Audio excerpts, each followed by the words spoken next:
What's up, everybody? Welcome to another episode of Shut Up. Keep going. I'm Sydnee Goodman. I'm Kate Franklin. And this is a podcast where we explore internet curiosities. Shall we? We shall. I guess we shall. Do you want to start or shall I? Why don't you start? Yeah, though you always start. I like you starting. Okay. I'm happy to start. Grease the wheels. Let's start. I was trying to think, isn't there an Arcade Fire song that's ready to start? I'm ready to start. Dun, dun, What song is that? Ready to start. Ready to start. Okay, we're good. So today we're going to be talking about the Snapple Popsicle disaster. Oh my God. Is Snapple still around? I feel like that was like such a staple of my childhood. And I don't know if it's just because I mostly drink water now. That's such a good... But I feel like Snapple was like such a thing of the 90s. They're still around. They are? I think because, okay, not to shit on the 90s, but like no one knew about nutrition. There was just like the food pyramid. It was just like everything was so sugary. Yeah. Well, I feel like it's like crazy. Again, I don't know if this is biased because I mostly drink water, but it's like there was Snapple, Capri Sun. We love Capri Sun. Was it called Yahoo or Wahoo? Yahoo? Yahoo. I don't know if it's called that. Yahoo. What else was there? What was that Gatorade? I mean, Gatorade, Powerade. I feel like all of those just like aren't as popular. And then there was obviously like soda. Yeah. I remember Powerade, my friend's mom, Frankie's mom, like thought Powerade was like literally the healthiest thing of all time. And she was always giving us Powerades and was like, drink your Powerade. Yeah. I was like, this is really sweet. I remember the first time I realized that Powerade / Gatorade wasn't really that good for you. Yeah. Was I had a soccer coach in 7th grade and she was like super intense. And she was like ex-military and just like very like, and she was like, no Gatorade, no Powerade on my team. Like it's all sugar. But then she had like her husband like formulate her own like natural energy beverage. It was really intense. And I remember it was like pretty good. Oh. But it was like not like a real beverage. So like you could only get it from her. Oh. It was interesting. She was a good coach though. She was drugging everyone. We were a really good team. We got kicked out of our league because we won too many times in a row. I don't know. I'm doing that. Wait, I need to. There. Composition is better. Composition is better. I think now the drinks are like kombucha, right? Yeah. Watch us find out kombucha is like horrible for you. It probably is. There are a lot of kombuchas though that have a ton of sugar. Oh, really? Yeah. That's why you should drink Wild Tonic. It's naturally sweetened with honey. Not sponsored. Which does have a lot of sugar, but it's very good. I really like Wild Tonic. It's my favorite. But anyway, Snapple. Crackle and Pop. Snap, crackle and Pop. That's something, right? Did we not come up with the idea that we should make a serial Avengers movie where it's like all the serial characters? Did we? Or was that a dream? That might have been a dream. I don't know that it was Wouldn't part of that be a cool like ass movie though? It sounds like a big marketing ploy. I mean, definitely, but but yes, so Snapple Popsicle disaster. The day is 2005. It's the first day of summer in New York, and Snapple tried to surpass a Guinness record for the world's largest popsicle. What? Snapple, the drink? Yeah. Okay. So I feel like it'd make more sense to do like the world's largest like beverage, but I guess. Are they making the popsicle out of Snapple? Well, so it says they mixed and froze something that looked like its new kiwi strawberry Snapple on ice. Okay. So I don't know, because the way that that's worded, and that was from New York Times, makes it sound like mixed and froze something that looked like it, but like not actually just like mixed and froze like a bunch of Snapple. I don't know. Okay. But that did you drink Snapple as a kid? Yeah, my mom always drank Snapple. It was like Snapple and Oprah. She would be drinking a Snapple while watching Oprah. Is what I mean. That really broke my brain for a second because I was like, Oprah, I've heard of this. What is it? Because I feel like my brain wanted it to be like a beverage so bad. What I remember, kiwi strawberry. I don't remember that being a flavor. I feel like I remember it. I feel like kiwi strawberry was like a really popular 90s flavor. Really? Yeah. I mean, I believe it. There but was I don't definitely remember like kiwi Snapple. strawberry kiwi, like fruit roll up, I think. Yeah, that sounds familiar to me. And then I think definitely Capri Sun. Yeah, the Snapple peach tea. That was like my mom's thing. I never really had their tea or lemonade. I was more just like their random flavors. Okay. I like kind of want a Snapple now. Go bananas. Okay. They have banana Snapple. That is offensive Ew, to me. Are you serious? It says Snapple Go Bananas is more than a state of mind. It's one of our most unique and beloved juice drinks. So don't monkey around settling for just any juice. What's in this? Filtered water, sugar, pear juice concentrate, banana puree, non-fat milk, carrot juice. So is it like thick? I don't understand. I don't know, but this is like in line with kind of what you were saying, how like, or maybe I said it, but eventually realizing that the drinks that we're drinking now aren't very good for you. Cause like that's like, what's that juice brand? Jamba Juice? No, it's like in like containers. Naked juice. Like that's like not really that good because it's made from concentrate, which is mostly just sugar. Yeah, it's just all sugar. Yeah, I always feel bad. Alex, if you're listening, I'm sorry to say this. He loves those. And I feel like he is so sweet because whenever we like, Alex is like one of the only people I know that's like a big proponent of the gas station store. Oh, like, sure. Anytime we go to the gas station, like he'll go get a snack from the gas station store. I should hang out with Alex because I just love that energy. Isn't that cute? I always want to do that, but people always they're like, you don't need anything. Oh, I think it's really cute. Like, I think it's cute that he does that. He's always Yeah. like, I'm just going to go get a snack. And I'm like, oh, okay. Oh. And so sometimes he'll go and get me something, but it's like, you know, I try to eat healthy and like most of the food there isn't very healthy. And so he'll go get me like a juice and he'll get me a naked juice.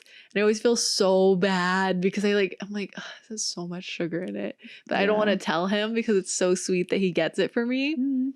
And so usually I'll just drink a little bit anyways, but.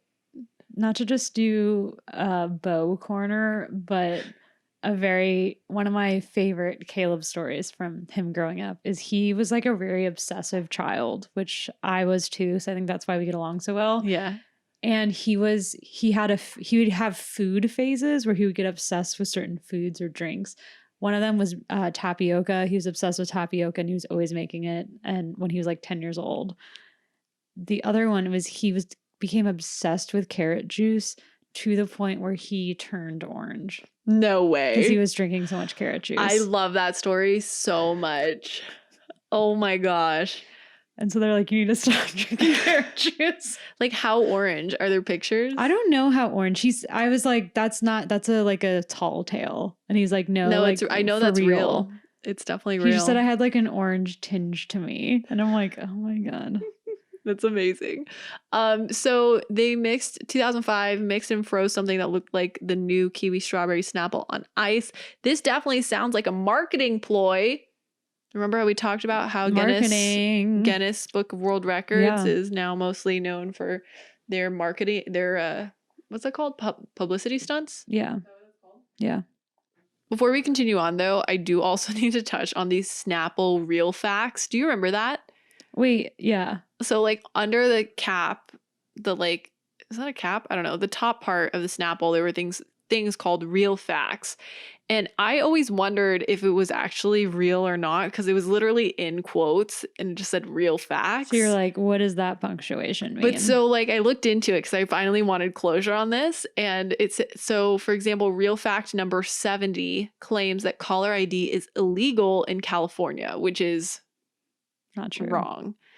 And Snapple claims in separate real facts that both Manhattan and Philadelphia were the first capital of the United States, like in two separate facts. So I'm just going to go with the fact that they're all made up. Wasn't there one about eating the spiders? Was that where that started? I think it was. So there was a Snapple fact, real fact, that a person eats 8 spiders in their lifetime by crawling in your mouth while you're sleeping. Dare you look it up? Sorry, I must. It is true. Yes. That it's a Snapple fact is true, but it's not actually true. I mean, I don't know if this website is reputable, but it says spiders are actually pretty scared of people's movements, including breathing. So the likelihood that they would go near an open mouth of a sleeping human is rare. It's extremely unlikely that you would even swallow one spider in your life, so you can rest easy. Okay, thank you. Thank you. I actually think about that honestly on a daily basis. Oh, really? I think so. We've talked about sleeping in the nude before. That's why I don't sleep in the nude, because I'm afraid that things are going to crawl up. You're in your bed, though. Like, it's like wearing clothes. Except it's not. I feel like when you're wearing like underwear, it's like you're packed in, you know? That's true. I feel like if I was a guy, I would sleep naked because it's just like you're outward, you know? I feel like I would be less inclined. Really? Why? Yeah. Everything's out. There's no secrets. Where I feel like there's like a cave of wonders down there. Yeah, but it's well fortified. No, it's not. Not if you're naked. And I'm not afraid of that at all. But every time I wake up and my mouth is slightly open, I'm like, I just ate a spider. Like, well, I think now about it's a real fact. It's not real. Snapple. Sorry. So, anyways, we're back to 2005.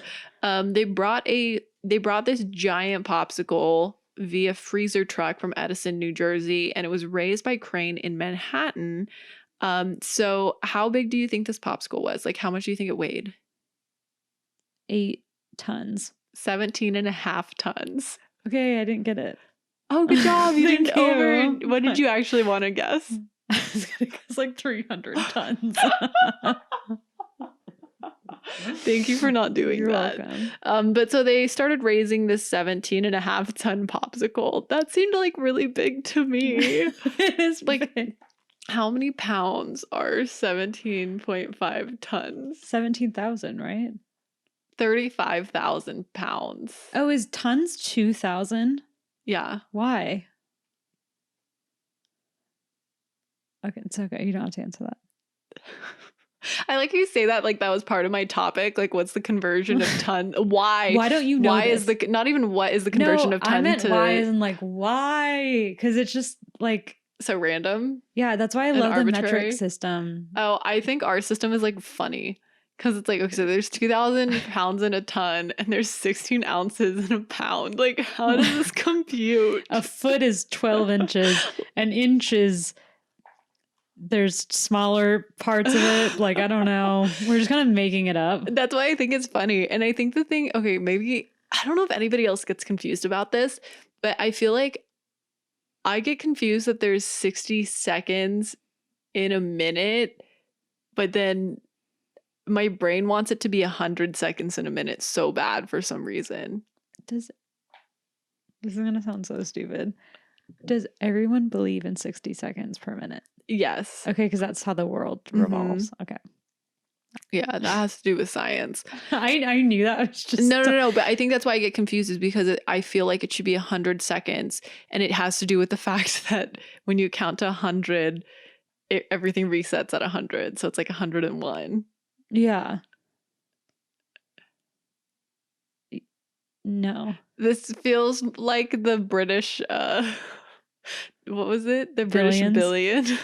Okay, people gave me such a hard time about that. No, same though. I didn't understand it. Like, they were like, that's so stupid that you didn't know that. And I was like, that makes no sense. Yeah, I'm with you. Okay, so they bring this giant popsicle to Manhattan from New Jersey.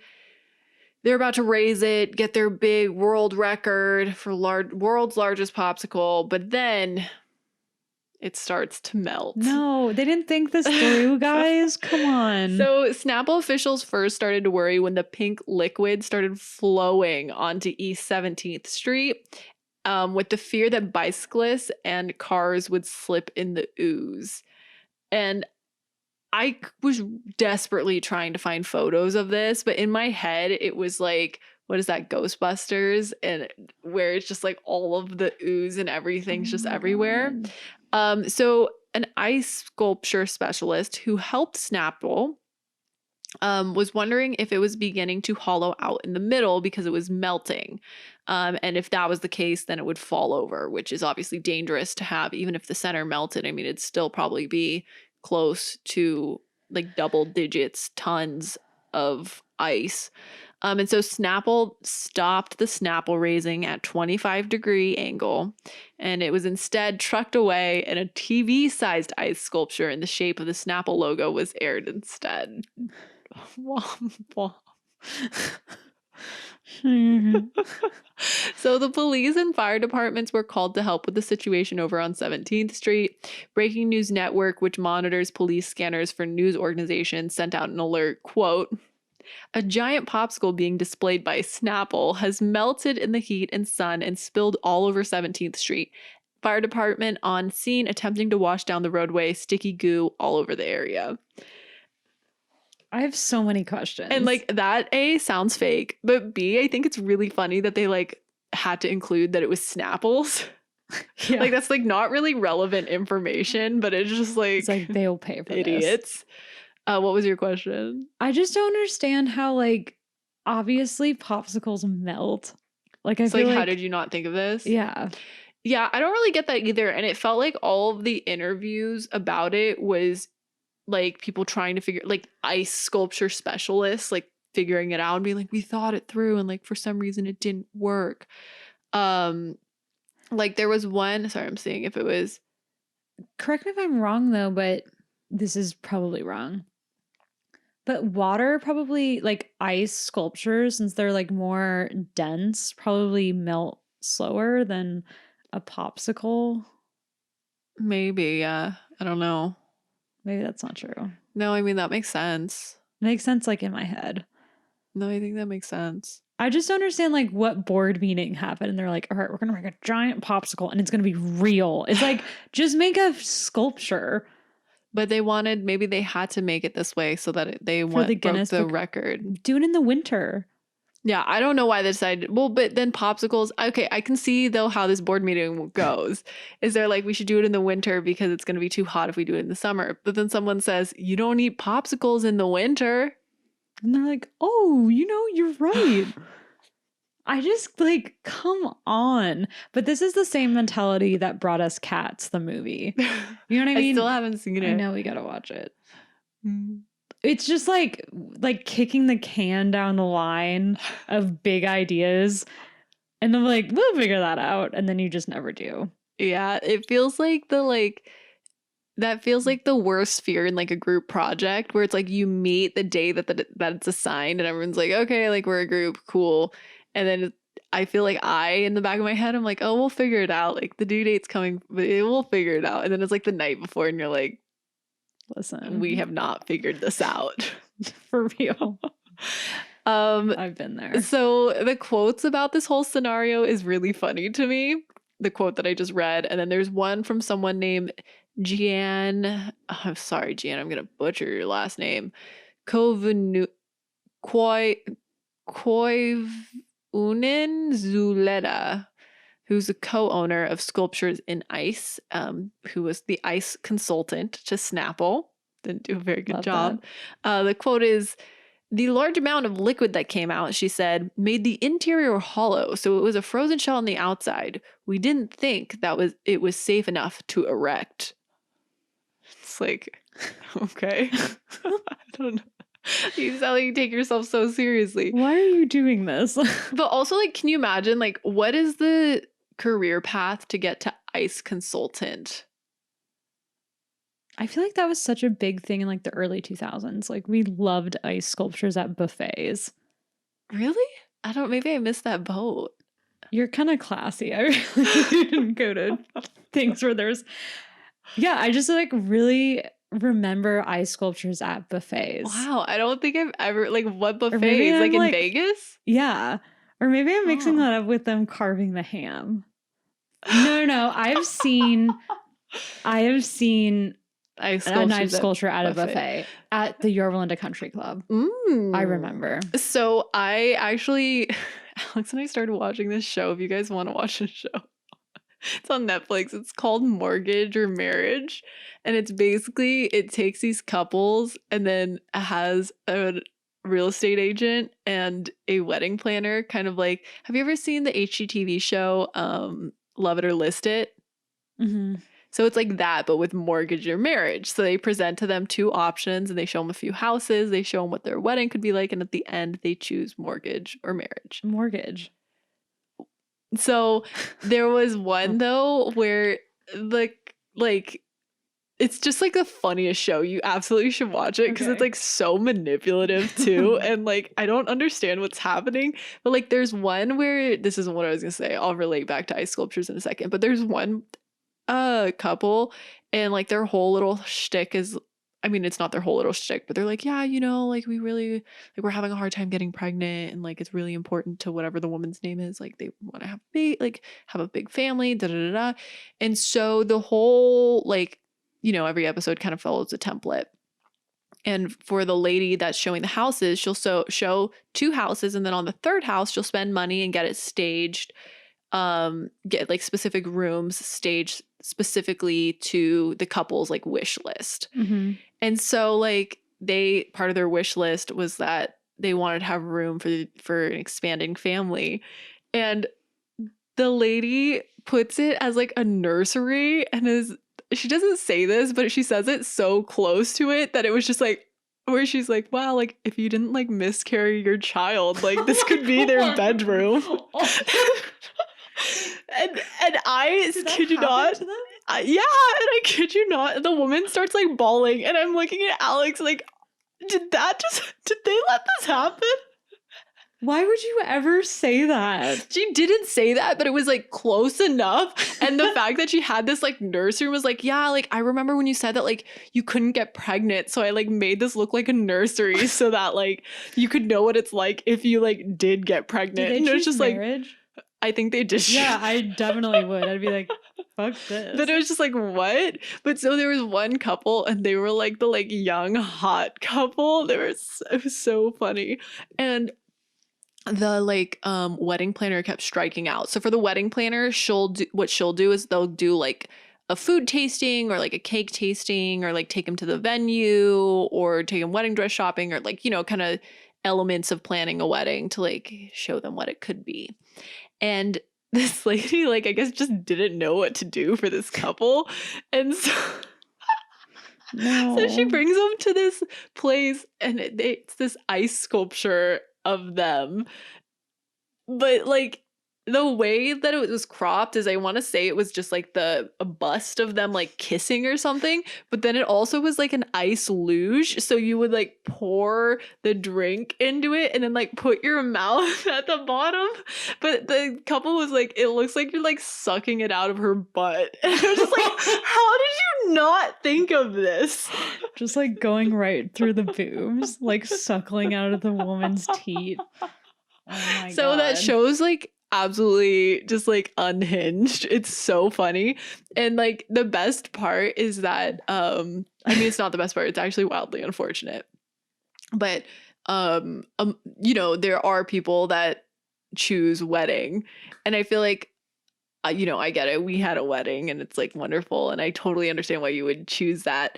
But then it like cuts to black and it's like due to COVID-19, like and so like they either like have to cancel their wedding or they have some like COVID version of their wedding. And they're like, you know, we're sad about the pandemic, but like we're just really happy that we're married now. And it's just like, oh. I was gonna say that you should go on it, but then I'm like, wait, you already got married. I'm already married. So canceled. We get divorced and then why don't you do it and then get back on the show? I feel like they would love that angle. Right? We couldn't figure it out the first time, and so now we're like we're trying again. Second, my sister knows someone. I wouldn't say that they're her friends, but this woman wanted to get married so badly, and her wedding was on March 13th. Which is the day COVID really hit the fan. Do you remember that day? It was Friday the 13th. Only slightly. So I remember, maybe I don't remember the actual day. You know what? I do, because it was a Friday, and I just remember there was like this mad exodus from the office, and everyone was like, take cameras with you. You need a teleprompter. And it was like this whole thing of like everyone just being like, ah. And I was like, okay. Like, I actually, sorry, I will say this after your story. No, I won't. I'm going to say it right now because it applies. So I remember Alex almost got stuck in Korea because right around then, actually, I think that day he was still in Korea. He was in Korea for work, and like we were kind of joking. Oh, no, that's not true. That was a couple weeks earlier. He was in Korea for work, and we were joking about like, oh, like get stuck in Korea. And then like he called me one night. He was like, hey, I like am like fleeing the country. Like they're closing the borders. And so he ends up coming back all safe or whatever. And then they send out this company memo at IGN that's like, hey, like this is like kind of serious. So like if you or like anyone you live with or have been in close contact with like has been traveling to any of these countries, like please like abstain from coming to the office for 14 days to do like a mandatory 14-day quarantine.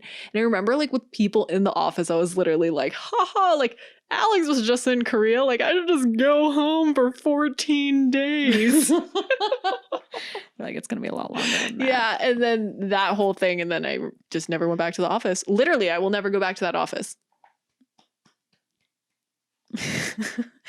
So the wedding. I'm glad he didn't get stuck in Korea. I am so too. this woman was going to have a wedding on Friday the 13th. Weird choice. Weird choice indeed.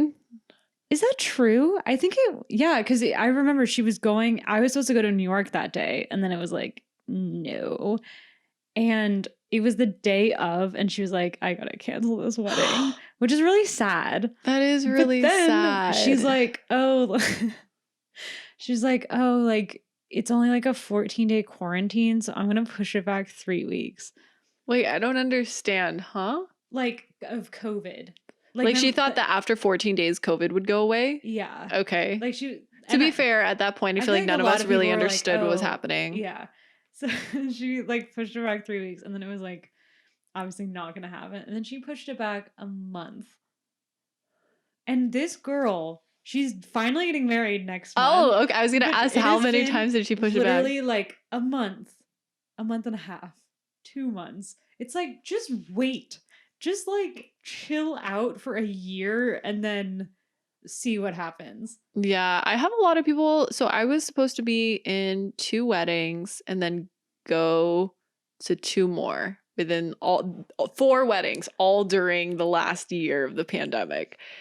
And one of them, they canceled the wedding, but ended up getting married in front of only family. And then another one, they had the wedding, and I actually ended up dropping out because I didn't feel comfortable. And then the other one, they eloped.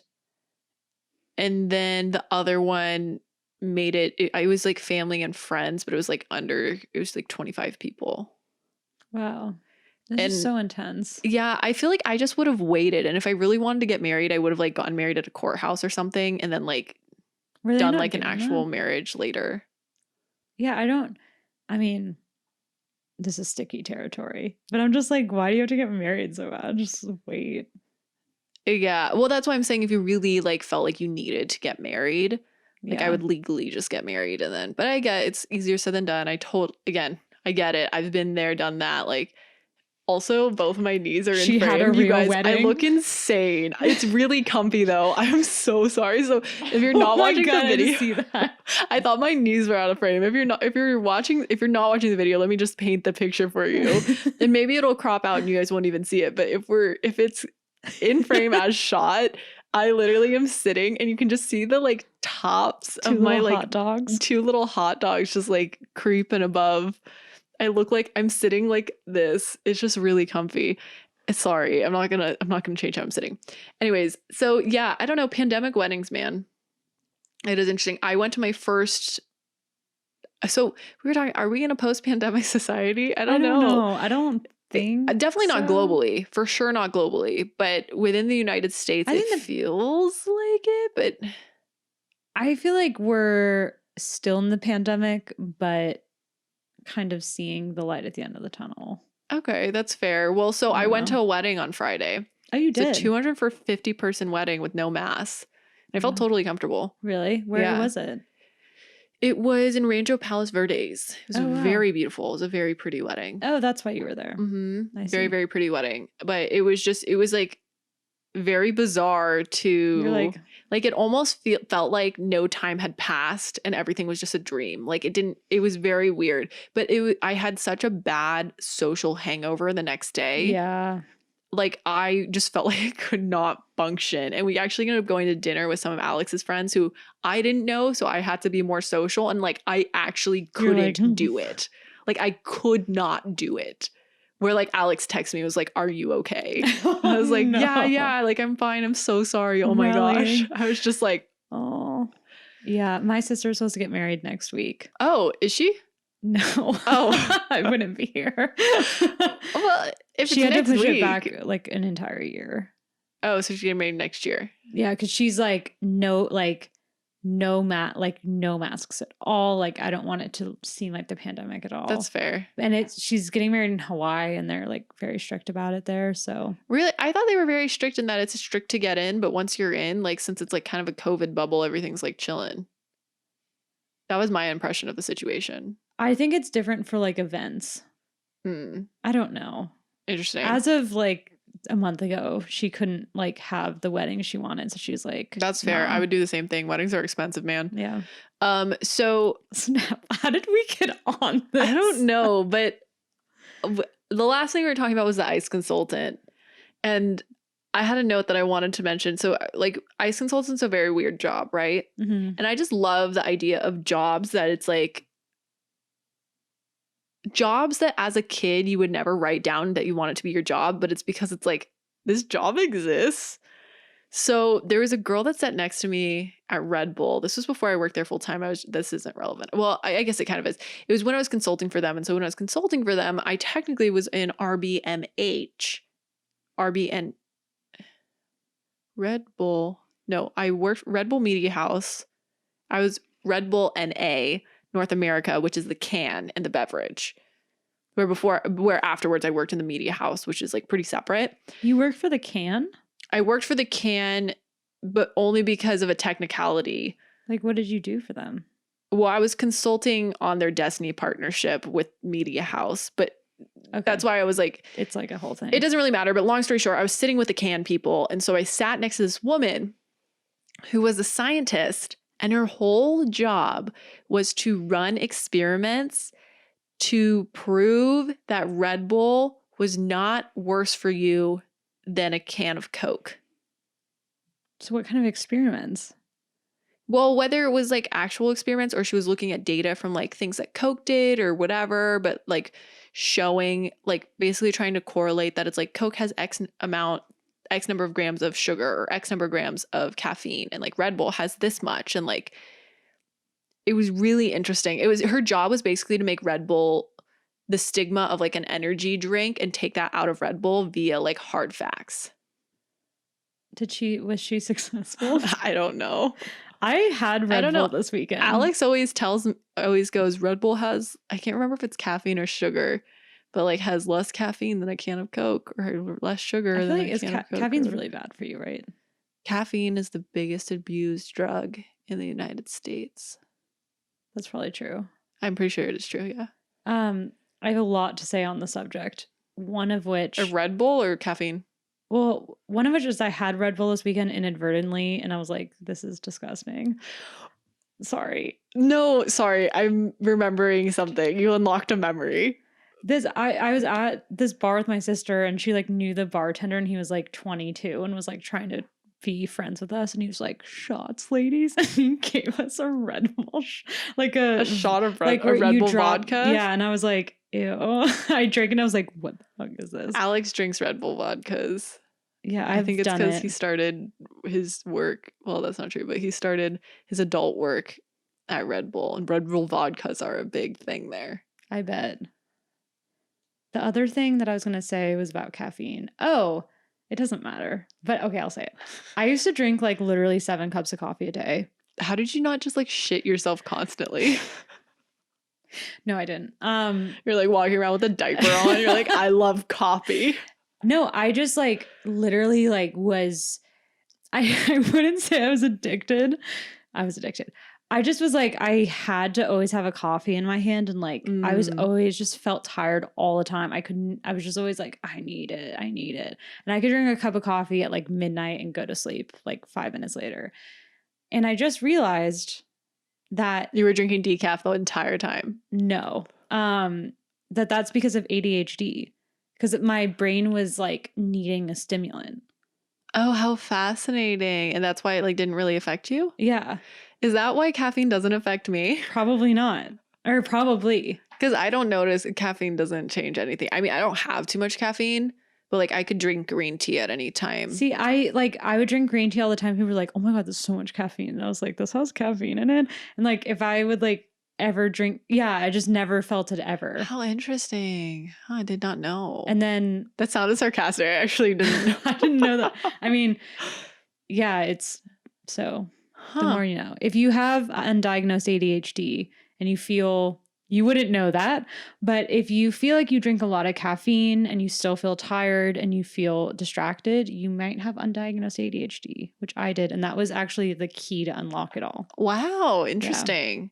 Interesting. Well, then let's talk about Placebo Effect, Okay. which was I remember that and I don't want to diagnose Allie, but maybe yeah. she also had ADHD, and it's just a trio of girls with undiagnosed ADHD. The art girls. But we before one of our dances, it was the dance that we dressed up as. Yeah. And we all went and got Red Bulls. Do you remember this? Before we went to the dance, and then we got to the dance, and I feel like we're like, I'm feeling it, but like, and we're like really unhinged. But I remember being like, I feel the same. You knowingly were like, I feel the same. We were just like, we're so crazy, because it was like I feel like we were like goody two shoes, so we didn't drink before dances. But that I feel like in that moment that was like our version of just like taking a bunch of shots before we were just drinking Red Bulls, and we're like, yeah, we're gonna get crazy. Yeah. Oh, we're still talking about this. I'll wrap it up real quick. So what happened? Why did it melt? Because it was hot. So the quote is, sorry, I don't know. It got mushy on the trip from Edison. Vibrations inside the truck were possibly to blame. If it would have gone up, it was 35,000 pounds and 25 feet tall. And the previous record holder was a mere 20,000 pounds and 25 feet. So the New York Times article ends with the reporter asking the Snapple person who was in charge of the project. So like the project lead at Snapple, who was probably the one that was like, we should break the world record for largest popsicle.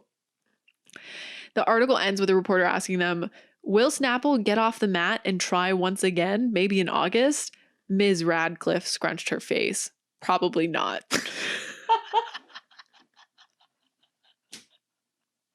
Why would you ask that? I'm like obsessed with the New York Times because they're so weird. Like I don't know what's going on there, but like some of their articles are so unhinged, but they're like under this guise that it's like a very serious publication, and it cracks me up. Like there was one yesterday that was, is this painting in Maine the key to unlocking Van Gogh's death? And I was like, I want to read that. And this article was just them like dunking on this guy that was Van Gogh's friend, who was like not a very good painter. And they kept telling him they kept writing that Van Gogh was like, this guy sucks at painting, but he's a good friend to me. And then this woman just like found his painting at a yard sale, this guy's painting. And then they're like, was it? And it's like, no, like it was such a misleading headline. And then all the comments were like, I do not understand this article. But the entire article is just like dunking on this guy. And I was like, why are you writing this? Huh. I feel like they have a lot of that. That's really funny. They must have too many writers on staff. Or not enough, so they're taking all the pitches. They're like, okay, I'll do that. That's really fine. fast. That's fine. So that is the great Snapple popsicle disaster. Have you heard about the molasses disaster That was like in the 1800s. The molasses disasters. The molasses, and it happened in Boston. Boston. I think it was Boston. Basically, I mean, it actually killed like a ton of people. Oh, wait, that's really sad. I'm not going to. Anyways, we'll do it another day. Well, speaking of headlines, here's another headline. What's the headline? Sorry, I just literally was like reading and I was like, what do any of these letters mean? Okay. The past year's pandemic-related quarantine have taught billions of people around the world what varying stages of isolation feel like. However, none of that seems comparable to the so-called deep time experiment that was underway starting in this March in France. Okay. So while much of the world locked down in their homes, on March 14th, a group of 15 volunteers entered the Lombrives cave in southwestern France and didn't emerge for 40 days. Did they have access to the outside world? Like, did they know this was happening? Yeah. So basically it's this, that sounded really wordy and whatever. Let me just explain it in my terms. Basically, there's this experiment they wanted to do, testing how people reacted to being like, not being able to see sun and like the days changing, not having like a natural way to know the days changing. Yeah. So like they had 40 volunteers. Well, we're going to learn. Wait, 40 volunteers for 40 days and 40 nights in the cave? No, 15. That was me being... I was like, that's like rather poetic for a scientific experiment. No, it was 14. 15 volunteers. So, like I just said, they hope the study will shed new light, pun intended, on how human beings process the passage of time without natural factors like light. And they also didn't have phones or watches, so they had no way to understand time. Could they at least like bring a book? Yeah. And so they relied on a pedal-driven dynamo. I'm assuming it's like a bike. Okay. That created electricity for the cave. So this experiment was the brainchild of French-Swiss explorer Christian Clot and was directly inspired by long-term isolation that many in the pandemic have felt. And he also participated. He is one of those like REI guys. You know what I mean? Like he like okay. He's been on over 30 major expeditions in extreme environments, ranging from the marine channels of Patagonia, which I didn't know was extreme. Apparently it is. Okay. I believe you. He just is. I'm not going to list them. There are places in the world and then apparently they're extreme. Okay. And so his new thing that he's really obsessed with is exploring human adaptations in response to change. Usually. Sorry, that was my mouth. I'm laughing because I'm so sorry. I just flashed back to me trying to have that one week that I did the topic on Wim Hof. Yeah. And it was just like the most uninteresting. The breathing. I actually thought about this a lot when I was doing this. The breathing. And I was like, well, he's really extreme. But that was like the punchline was just like, the guy breathes a lot and he does some crazy shit. Sorry, continue. No, I mean, that's basically this guy. Oh, no, I'm so sorry. But he did an experiment. That's interesting. So, well, okay, it is interesting, but also, like, they didn't really learn. I don't know what they've learned. Okay, I'm just, like, saying that as a preface because I'm going to talk more, but, like... Okay. It's because they just got out, so I don't think they have enough. Wait, 40 days from last March or this March? This March. Okay. I was like, it's like, what? But even it's been much longer than 40 days. Well, they have to like write essays, right? Okay. So this boring ass extreme Sorry, guy. I didn't mean to do it.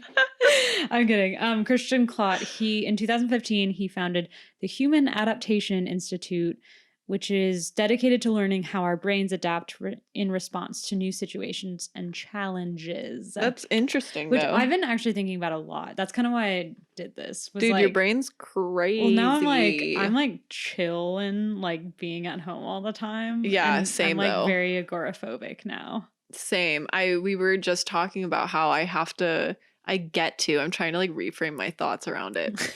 I get to travel for work for the first time.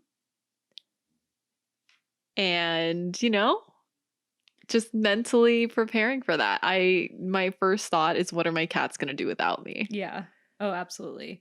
I spent 2 days away from home this weekend, and I kept picking up my keys and wanting to drive home. It's like, that's enough for me. And then I was like, I don't have Time to anything to leave. do at home. Oh, yeah. But then I got home, I was like, thank God.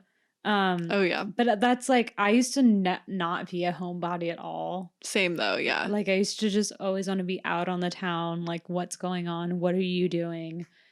And now I like just want to be at home and watch Mayor of Easttown. Have you watched? Okay, so I've watched so much. I've never watched it. I've heard so much about it, though. It's like a murder mystery.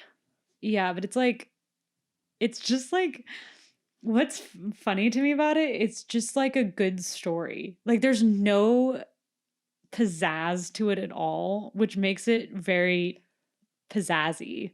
Oh, interesting. I feel like it's all, like understated. Like, prestige TV now is like there's a big thing behind it, and this is just like, here's a story about a detective in a small town, and we're just gonna follow her. Oh, interesting. Yeah. So I just haven't watched it. I also haven't had time to watch any TV. I've been watching too much Curtis Connor on YouTube. Okay, you were just talking about marriage and mortgage. Oh, and murder and mortgage. Ooh, that's a good one. So I guess we have been watching that. Well, so Alex and I usually have one really dumb TV show that we watch together, and right now it's Marriage or Mortgage. Love that. But then like when I'm actually watching TV, I just don't watch that much TV. Like, I've been wanting to watch Watchmen, which I know I'm gonna get a lot of shit for not watching it yet. I've heard so many good things, but I don't know. I don't prioritize it. Been a TV person. I never used to watch TV, and now maybe it's just like cohabitating. It's like we turn on our little program at the end of the evening. No, totally. And it's like literally every day I'm like, when is that? Like, when is it 9 p.m. and I get to sit down and watch Mad Men? Like, please. I mean, I get it if I was rewatching Mad Men, but wait. The one thing that I want to say before you keep going, though, is I do wonder, because I feel like a lot of times you hear like, oh, as you get older, it's like you settle down and you don't want to go out all the time or whatever. Like, I feel like we're at that age where maybe that starts happening, and I can't tell if it's the pandemic or if it's just like normal. Don't say that. I'm terrified of. But if it's what you want. No, I know. I don't know. I don't think so. Well, the question I asked wasn't a yes or no question, so I'm saying I don't think that it's the pandemic, just aging. No, I think it's the pandemic. Maybe it's a little of both, but I think it's like been exacerbated by the pandemic. Yeah. Do you know what I mean? That makes sense. I don't know. We're just old people now. Sorry. Maybe we're playing footsies. Do people play footsies like for real? Like when you like somebody? Yeah, or are they like all the time? Oh, really? Mm-hmm. The only time I've tried it on Alex, I always accidentally kick him in the shin. I'll be like, hello. Like, I'll try to like pet him with my foot, and instead I'm like, Garr! And he kind of like jolts, and I'm like, oh, sorry. My bad. I've accidentally played footsie with so many people. Oh, yeah, all the time. Because I'm a big, like, under the table, I always try to find a thing that I can put my foot on. Same. And so many times I'm like, oh, that's a good one. And it's just someone's leg. And I'm like, and then a lot of people don't say anything. And then you're like, oh, is that your leg? And they're like, yes. Why wouldn't you what's say going on? Yeah. Wow, I like started out so proper on camera, and now I'm like fully like. No, I get it. That's the nice thing with like trying to keep my mic high is I have to sit up somewhat high so that I might. Yeah, I should. Well, it doesn't matter. Okay, where are we? So this guy is an extreme. We don't care. Okay, he does extreme things. We're in the cave, and he's obsessed with people adapting to stuff. Okay, weirdo. And so he made people go into a cave. Did he go in the cave too? He went with them. Oh, yeah. That's good at least. So This brings up strong. What's that movie with Liam Neeson in the haunted place? It's like a haunted house, and it's like the whole guise is he's like doing a sleep experiment with them. I've never heard of this. You have, because we know the producers on it. Oh, The Haunting? The Haunting. Wait, he was in that? Yeah. They don't want us to ever see it or talk about it. Do you know that? I have seen it, Is and it I'm talking really about bad? it now. Is it really bad? It's not good. Oh. But the whole thing is that actually Alex was watching it, and I like sat down and watched it with him and was like, and then afterwards I no. looked at the IMDb and I was like, No. no, but you know, it happens. But the whole guise is that he's like taking them here for this sleep experiment, and it has strong energy of like. Wait, why did I think it was like a priest movie? I mean, maybe I was only half paying attention. Maybe that was like part of the Maybe, I don't think lore it was. I of think the I made that house, up. but the actual like the people go to the haunted place because he's conducting a sleep experiment. In a haunted place specifically? Yeah, and well, no, not a haunted place. I think that's the whole thing, though. Like the whole shtick is that nobody believes the woman who's like getting like haunted because he thinks that it's part of like her hallucinating from like lack of sleep. Owen Wilson's in it too. Me not believing in ghosts. Check out The Haunting. Actually, don't watch it. I have an insider source that says do not watch this movie. But did you know it's the same source material as Haunting from Hill House or whatever? Yeah. I don't know why, but I like am really titillated by like extended like when things are all in the same universe. I know that's like exactly what Marvel is, and that's why I'm so like obsessed with what they're doing. Series of Unfortunate Events? No. Oh. Why? I thought it was scary. Oh yeah, loved it. I thought it was like really weird and scary. It was like I was a goth child. I was like, I wasn't a Tim Burton person, and that gave me strong Tim Burton vibes. And I was just like, no thanks. Like I remember our family would always go to Borders, like I feel like weekly. We love Borders, and I would the books were always there, and I would always see the front. What is it? The covers, and I'd be like get away from me. You would hiss at them. I was like such a goth little child. I was like, I'm full of darkness. The thing was, I was emo or like wannabe because I like listened to like Fall Out Boy and was like, pain, emotions, no one understands me. But then anytime there was like anything like too dark, I was like, stay away. This is so random, but I was on Architectural Digest today and they had a tour of the Fall Out Boy's guitar.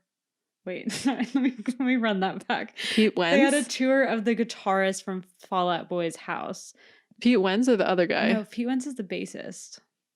I know this and I didn't even listen to Fall Out Boy.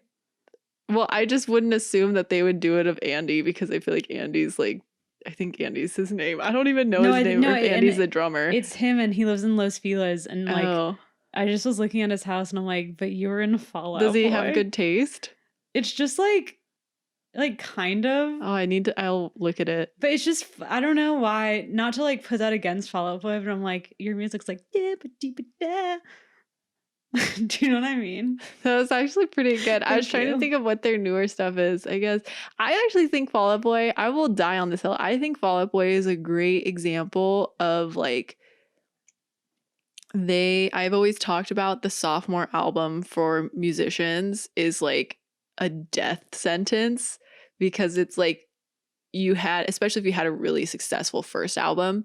Well, sophomore album meaning the second album after you like have your big, like now you're famous, because it's like everybody knows you for this one sound. And if you make the exact same sound for the second album, people are going to be upset that you made the exact same sound. But if you evolve too much as an artist and alienate the reason why people actually liked you in the first place, then you're going to lose a bunch of people and they're going to be like, what is this? This is horrible. Yeah. And so like, there's like such a small little like Venn diagram of you actually succeeding and like being able to balance the growth as an artist and the expectation of society based on what you got famous from.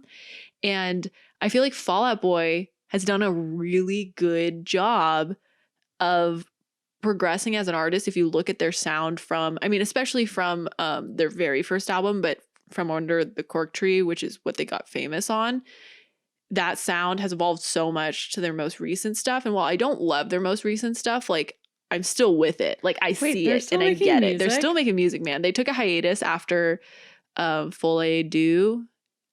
and then they came back and they put out a bunch of stuff. And the first album back, I thought was kind of into, but then everything after, like I've liked one or two songs, but they're not like full listens for me. But Fall Out Boy, man. My dad texted me about 3 months ago and says, Patrick Stump rocks in all caps. And I was like, who is that? Wait, is he like, does he work with your dad or your dad just likes him? No, my dad, like, what's that weird music, like Fuse TV or something? Oh, yeah. My dad just always watches that. And, like, he Wait, I watched, would like, never a Fall Out guess. Boy concert. And Dude, was like, Fall Out they're Boy's- really good. Fall Out Boy's like really good. I've seen them live like multiple times. They're a fun concert. I don't know why. I just like was looking at his house. He had like an outdoor shower, and I'm like, but you're the guitarist for Fall Out Boy. Like, you don't take outdoor showers. I'll have to check it out. Like, you go to I'm Hot curious. Topic. But they don't. That's my point. Is they have evolved. Not in my They like mind. have kids and stuff. No, yeah, he has like there's like a kids room, and I'm like, I'm confused. Isn't that confusing? I feel like when I think of like my parents, except I feel like the Eagles are like staple. Like it's like I can respect it, but I feel like when I'm like, oh yeah, like my parents are going to see the Eagles, and I'm just like, like that, like picturing the audience at an Eagles concert, and I feel like, is that what like That's how they dance. Fall Out Boy and like Weezer and Green Day are now? It's like these like old people, because like I got tickets at a charity auction for Fall Out Boy, Weezer, Green Day concert, which was supposed to happen before the pandemic or during the pandemic, and like they haven't talked about rescheduling it at all. And since I didn't buy it through like Ticketmaster or anything, I got it through a charity. I'm like, they were like kind of expensive. Can you like ask to? I don't know. I'm still in touch with like, luckily, an old coworker of mine, his wife is like in charge of the charity thing. Oh, so she'll hook it up. And so I like I at least have a direct number to somebody where I'm like, hey, like, I need to see Weezer. But I actually have seen Weezer. It was a really good concert. It was lots of fun. Oh. But it's the same thing where it's just like all of these like people. Alex and I were probably the youngest people there. Like it was like everyone just being like, say it ain't said. Imagining like a bunch of like 60-year-olds like holding beers, listening to like an old Fall Out Boy. I'm here for that. Really getting me somewhere. I want that. I love that. I went to so many concerts as a child with my dad, and that vibe is amazing. Like just like old people like. Do you know what I mean? It was like the like Imagine Dragons concert we went to. One Republic. One Republic, sorry. Wait, really? That wasn't Imagine Dragons? No. There was. Are you sure? Yeah. It was, wow. My entire memory was always I was so set that it was Imagine Dragons, but I think you're totally right. It was One Republic. We went with my parents. This girl in my program, the first week of school, texted me and said, "Hey Kate, I have an extra tickets to Imagine Dragons. Do you want to go?" And I got so stressed out by it because I'm like, why would you go to, like, who is buying tickets to Imagine Dragons and why do you have an extra ticket? I feel like my parents would go. They like Imagine Dragons. Yeah. Your mom loves that. Like, that vibe. Yeah, it's like mall rock. I feel like it's like adult alternative rock, if that makes sense, because I feel like when I think of alternative rock, well, maybe I'm more thinking of like punk rock, but like alternative punk rock, not actual punk rock. Yeah, I don't know, it's like whatever they play at 98.7. Yeah. That's so funny. Aw. God, we still have to talk about this. This guy in his cave. Okay, here's the thing though. Okay, so they just wanted to know like what happens to people. So I guess the big thing about this that they hadn't done before is like it's less like biological and more emotional and like psychological of like how do you adapt to like not having any markers of time. Mm-hmm. And honestly, like they were like, we were fine. Oh, so everything was totally normal? I wrote this like 3 weeks ago and I'm like, now reflecting on it, I'm like, they didn't learn much. Dude, this straight up has Wim Hof energy. It has big Wim Hof energy. Where I was like, okay, so like, here's how he did his breathing exercises. And I feel like you were just blankly looking at me and I was like, man, this isn't interesting, is it? Well, so the biggest thing was like, Nothing happened. Sorry. No, like everyone like was fine, That's and good. they had like they all made their own little society with rules. Like you couldn't wake someone up, but then eventually everyone synced times. Oh, interesting. That's interesting. Which like I don't know. That's not like surprising to me. I don't think it's surprising, but It's like okay, interesting. sure. And then when the person like unsealed the cave, they all were like, "Oh, okay." Were they right? Like what time it was? Like at No, least like the people on the outside knew when to like go in there. No, totally. But I'm saying like when they opened the cave after the 40 days, like did they think it was nighttime, but that it was actually They're like, daytime, or were they like sort of? Actually, that's a great question, and they did not answer that. It's like the only thing that I'm curious about. Oh, is like understanding day for night. Well, what Christian Klott said was he said it was a real surprise when the person came in. In our heads, we had just walked into the cave about 30 days ago. So they were 10 days behind. Okay. 30 days and 40 days to me sound like they'd feel relatively similar. Yeah, like it's the same. Like anything above like 20 days, it's like, yeah. I feel like anything above like 10 for me. True. Here's where there's probably conspiracy. Okay. Because Johann Francois, a math teacher and sailing instructor, ran 10,000 meter circles in the cave to stay fit. But he also said he had visceral urges to leave. Christian Klott was doing weird shit down there, right? No, I'm I literally feel like just trying to spice this up. I'm sorry. to say, I feel like I would want to leave too. I think it's weirder if he's the only one that wanted to leave. Well, Christian Klott says, sometimes when I was having my breakfast, when other people were having lunch or going to bed, and it was very disturbing.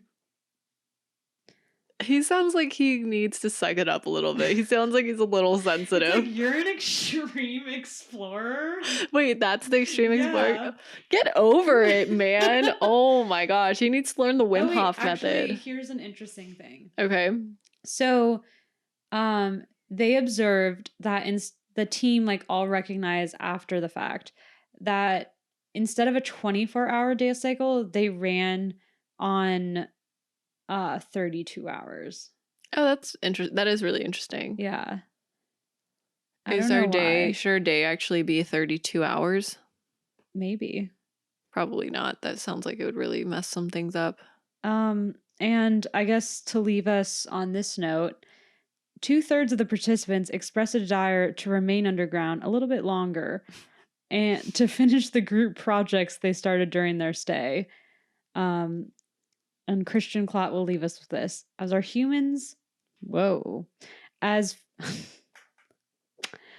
future as humans on this planet will evolve, we must learn to better understand how our brains are capable of finding new solutions, whatever the situation. Which I guess is true. Yeah, I don't know that I needed his experiment to. Yeah, I'm just like, to conclude yeah, so you guys were like, why was this so interesting to me when I was looking it up? And now I'm like, I mean, okay. the 32-hour thing isn't. I could see how it's interesting. I think it's just not profound. I guess like, man. Okay, the thing I was curious about, and I thought they were going to have an answer for me, and maybe I thought we were going to talk about this, is like how subjective time feels. You know what I mean? Yeah. No, totally. And I do think it's really fascinating. So during the pandemic, I actually was reading about time and why time is like blurring together, basically. And I feel like it's harder to remember certain things, and it feels like time's going really fast. And like people don't really know how to describe how much time has passed since the pandemic. And it has to do with how your brain processes experiences. And so because like our lives have theoretically been relatively monotonous, and it's like you wake up, you work from home, you're like pretty much in the same environment, you probably have a very similar routine, if not day to day, like week to week. And because nothing novel is happening, your brain doesn't have to, like, for oversimplifying things, your brain doesn't have to like create new memories or create new pathways or like, adapt to anything new. And so since your brain isn't working hard or like there's nothing really happening that's like out of the ordinary, even if it's something where it's like you're in a new environment that you're usually in or whatever, that everything does kind of blend together. And so it seems like time passes faster when less novel things are happening. 100%. I have no idea what happened last week. Yeah. Absolutely no idea. Well, and I think that goes for the same concept of how I remember I had my SAT tutor told me like every year, it was like every 10 years you get older, it seems like it went faster than the previous 10 years. 100%. And it's like, yeah, because when you're a kid, like think about how much newness there is in your first 10 years of life. Like you're walking for the first time, you're saying new words. I would argue that from one, I would argue that like, what is this? From 1 to 10, you probably learn a new word every day. Yeah. If not every other day, or you're learning something new or seeing something for the first time. And then when you're in high school, it's all of those new experiences. And then when you're in college, it's all these new experiences. And so it makes sense that like, as you get out of college and you're kind of entering the working world, which I feel like in and of itself is just created to be routine, that things tend to seem like they're moving faster because you're just not exposing yourself to novel experiences. And I feel like you and I are on the same wavelength where we talked about it a little bit earlier, I think it was this episode, of just like being afraid of that. But I think the cool thing is like it's really just about making a conscious decision not to always be doing the same thing or do the same things because you do the same things, but do the same things of things that you like, you know, just realizing that it's like you're in control of your life. Yeah, 100%. My big phrase I've been saying a lot is I need to disrupt my routine because I also feel like I've gotten to a routine that I do not like. Yeah. Like I feel like icky about it. I feel that. I'm spending my time. And so I try to make conscious efforts to just like throw myself off. Yeah. Do you know what I mean? No, like, I feel like I get up in the morning, I'm like, I'm going to go to the store right now. No, just because it's like, great, yeah. I wouldn't do that. And then my whole day is kind of like reoriented because of that. Yeah, no, I think that's amazing. Thank you. That's like a really good idea to change things like that. I'm like very horrified at how fast time is moving. It really scares me. No, I'm with you. I feel like I had something come up that made me look at, basically I had a contract come up that was like the contract's for a year and then like with option to renew for 2. I'm gonna like freak out. And when I was doing that, I was like, okay, whatever. Where I feel like before, like I've been presented with long-term contracts and I'm like, okay, like whatever. Right, stable. And this, I was like, wait, so it potentially could be 3 years. And then I was like, I would be 30. Yeah. And then just knowing that like for Alex and I, we want to have kids eventually. And like I always said I wanted to be done having kids by 30, which is not happening anymore. And so, but you know, I would like to have kids as close to 30 as possible, and realizing that I'm like, yeah, that's what? That's and like just like seeing how everything's just like stacking, or even that it's just like we're not like we're not young adults anymore. I feel like we're like adults, and just all of that, just like, I don't know, but I do think it's like a mindset, and it's what you make of it, and it's what, you know, I think that when I think about a lot of like my fears of being an adult and what is associated with, it's like mostly perceptions of like what's normal. Yeah. And I feel like for both of us, I don't think we've ever really done what's normal. So like, I don't really know why we would start now. Yeah. And I found that really comforting. Yeah. But I think it is just what you're saying, like being really, what was the word you use? Like intentional about like disrupting your routine or doing things when you find yourself like falling into patterns that you don't really like. Yeah. Yeah. I mean, if this is any solace, it's solace to me, but also kind of sad. But maybe it's just because it's my own dad. But randomly, aging. My dad is amazing. I feel like I've talked about him before. I'm a huge fan. He rocks. And he's told me like a lot of like very blunt things about existing in the world that you would never expect a parent to just say it. Like, I remember when I started my first job and I was like, I'm confused. Like, everyone seems like they don't know what they're doing. And like, does everyone really not know what they're doing? He's like, oh yeah, everyone's bullshitting all the time. which like I feel like a parent would never actually say to you. Oh, really? Would your parents say that to you? I feel like my parents have been telling me that since I was like 10. Maybe parents say that. I don't know. He was just like, oh yeah, like you just make That's, it up. I You're think, fine. yeah. And I was like, that's great advice. Thank you. Because I feel like delegitimizing the world as much as possible is actually kind of like a good mental Oh, yeah. exercise because it makes things not a big deal, you know? Like, Totally. um, Yeah, my parents don't say it though in that context. oh, I only laugh because I feel like, I mean, it's funny. My family, like, we joke a lot and nothing's serious, but then at the same time, like, everything's serious. yeah. So that's why I'm laughing. My is dad 'cause has a very it's just- laissez-faire attitude towards life, which Yeah. is inspiring and also sometimes like, ah. Yeah. But one thing he said to me was, I was like, it's so crazy. Like, I really feel like I'm the same person that I was in high school. I do not feel different at all. I feel like maybe I've learned more, but I still fundamentally feel like I'm the same person. Mhm. And my dad's like, I feel the exact same way. I still feel like I'm 16. And he was like, you'll never lose You've that. told me that before, and my toes are curling. I don't know if it's comforting or terrifying. Exactly. I don't know what to do with that. He said that to me, I started crying because I was just like, that's so intense. I think it's sad. Maybe, I don't know. Maybe it's not. I don't think it has to be sad. I think what's scary is like this idea of mentally being like, I'm young and being trapped in a body that's not working for you or not doing what you want it to do. That honestly is my biggest fear, is like growing old and not being able to like be active or like do the things that I want to do. My grandmother Mm-hmm. is 96. She just turned 96 last week. Yay, tutu. She basically says that to me all the time.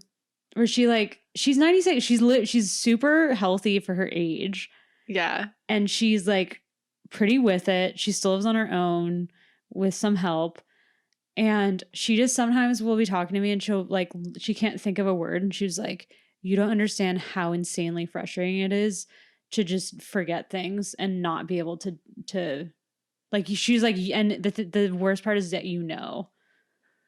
And I'm like, ah. That's like my worst. I know. Oh my gosh. That's so scary to me. She's just like, it makes me so mad. And especially the way she says it is like so like sober minded. Do you know what I mean? Yeah. I feel like what I'm learning more and more beyond just aging, but just in general, is like acceptance. Mm-hmm. And like, I know that's not anything profound, but like, I hope that I am in a place where when that starts happening to me, because right now I feel like I'm kind of in this naivety where I'm like, that's not going to happen to me. Like, I like take care of myself and da da da. But like, you know, no matter how well or healthy you are, like there will be a day when maybe it's later than the average time because you're like so healthy or whatever. But eventually, like, and in a weird way, you hope that you live to see the days where you start forgetting things. And I feel like I hope by the time I get there, I am better at this, where it's just like accepting that it's like, okay, this is where I'm at right now. Yeah. And like, I'm going to get over that and just like move on and do whatever else. I don't know that I'm there right now, but I don't know. That sounds so yeah. depressing. I don't know. I don't think it has to be depressing though. I think maybe it is a way to look at it that's beautiful is that you always have like a spark in you. You like always retain that. Yeah. And I think it's important to respect that in elders. Yeah. That they still feel 16 inside. Yeah. I think the thing, this might be opening a new can of worms. And if it is, we can close it really fast. But I feel like the thing that I am trying to balance right now when we're talking about routine and disrupting it is like things where it's like, oh, I don't want to be I've never wanted to be the person that does X. Like staying at home, for example. Like I've never wanted to be the person that prefers to stay home than go out. But also respecting, like, why work against myself? If that's what I want to do, then like, I should do what I want to do despite my own judgments about it. And I feel like it's like tough because I hope that as I get older, I legitimately do want to stay active and stay doing things versus like giving in to like, well, I'm not going to do things I don't want to do.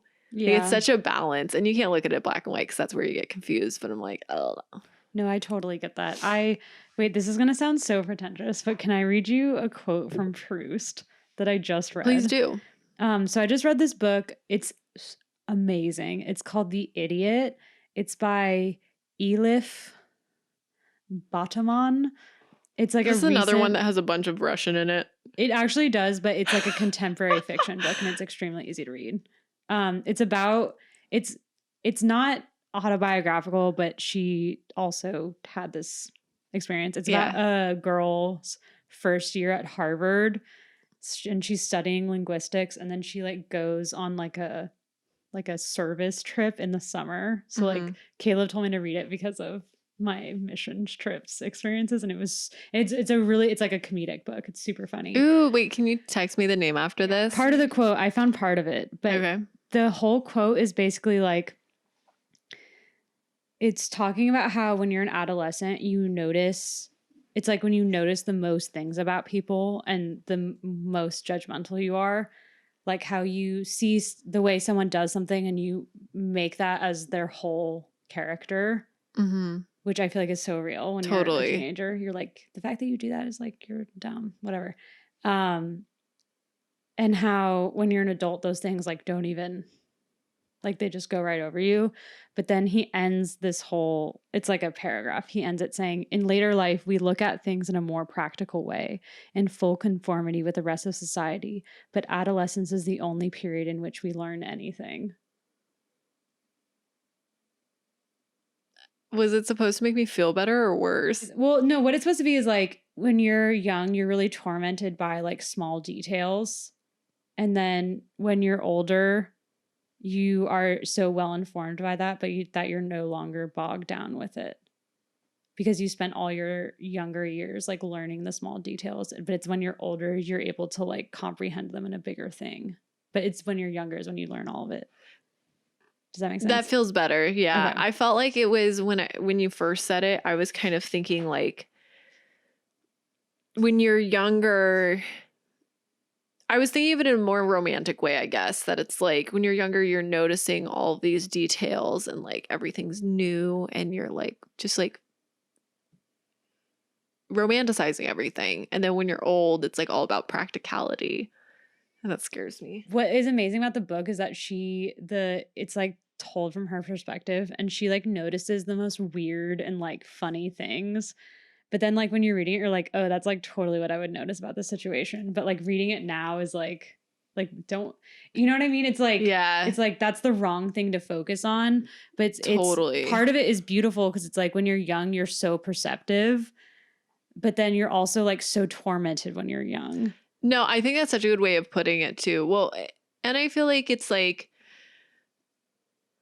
my theory would be that the reason why you notice so much when you're in adolescence is because you're so insecure about everything that you're doing. That's what it's about. Yeah. And so like you do notice because it's like, oh shit, they're doing it this way. Like, what does that mean about the fact that I do it this way or that I walk this way or I hold my bag this way or whatever?